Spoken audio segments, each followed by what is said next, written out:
Hey, it's Marc, and this is Alter Ego Comics TV for the week of May 19th, 2021. Happy New Comic Book Day. Coming at you with some of my recommendations for the week, as well as some kind of just public service announcements about things that you may be interested in finding at your local comic shop today, or this week, whenever you can find time to get there. First up is a new Legends of the Dark Knight series from DC Comics. This is written and drawn by Derek Robertson, the artist on The Boys, among other things. And if you are a fan of the original Legends of the Dark Knight series, then you will like this. If you're a Batman fan, you will like this.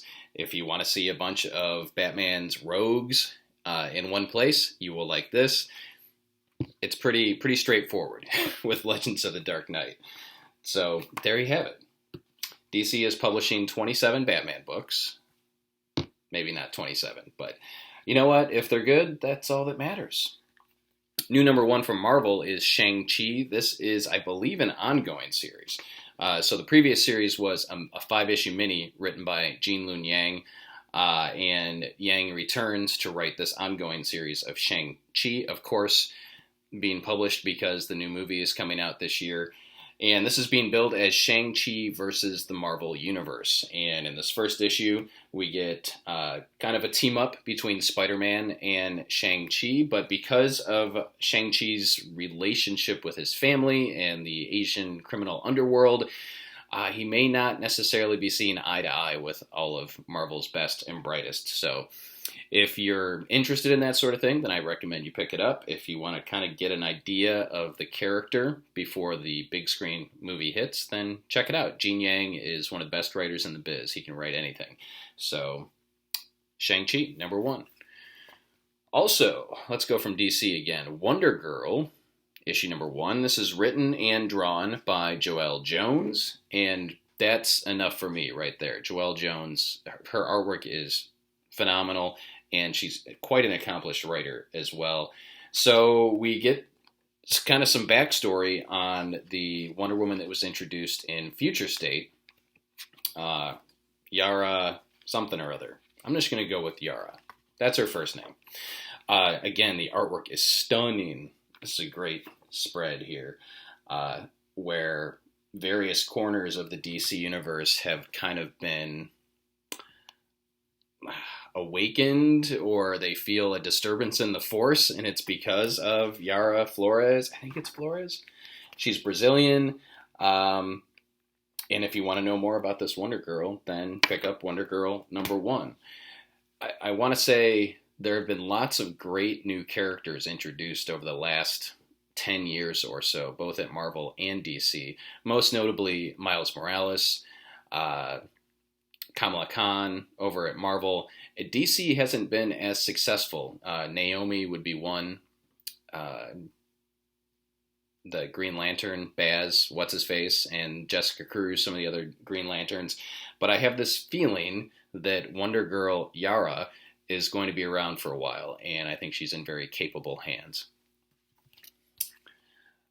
Fantastic Four, A Life Story, issue number 1. This is a mini-series that explores the origins of the Fantastic Four and their progression through real time. Now, this is a follow-up to Spider-Man Life Story.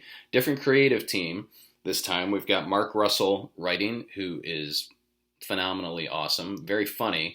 Not a lot of humor in this one, but Sean Isaacs is doing the artwork on here, and it's top-notch.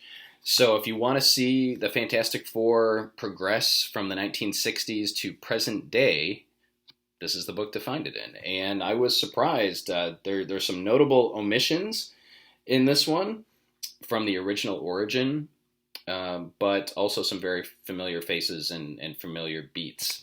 So I was a huge fan of Spider-Man Life Story by Chip Zdarsky, and I'm digging this first issue of Fantastic Four Life Story by Marc Russell. Huge stack of new trade paperbacks out this week, including Fantastic Four, Falcon and Winter Soldier. Written by Derek Landy, artwork by Federico Vincentini. This came out a little ahead of the game. Was not being published during the airing of the Falcon and Winter Soldier on Disney Plus, but now it's available in trade paperback for you to get your fix of Bucky and Sam and some other familiar faces from within the Marvel Universe. So there's that. Garth Ennis has a collected edition of Dreaming Eagles, which is about the Tuskegee Airmen. And you know that Garth Ennis is a huge military buff. He's written great stuff from World War II as well as other eras. So I actually haven't read this, but I'm very interested to check it out. The Harley Quinn Poison Ivy miniseries by Jody Houser and Adriana Mello is collected. This is the 6-issue miniseries.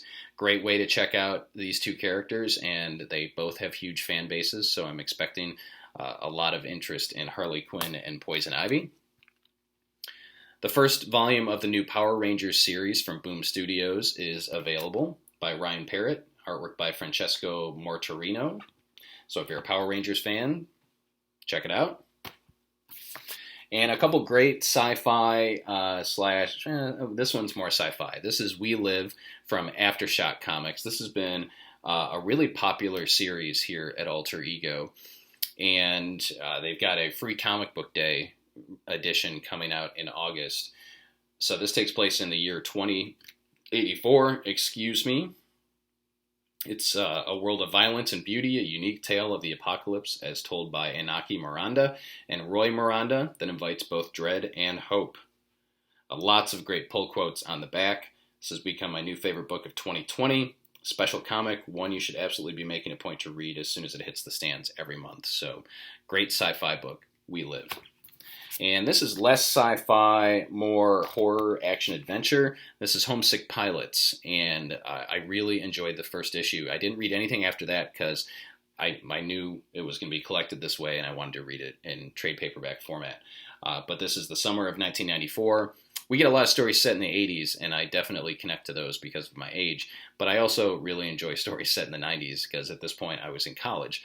And this is about a couple punk bands that are rivals, and they explore this haunted house. Very bad stuff happens, and one of the members of the band actually kind of bonds with the house.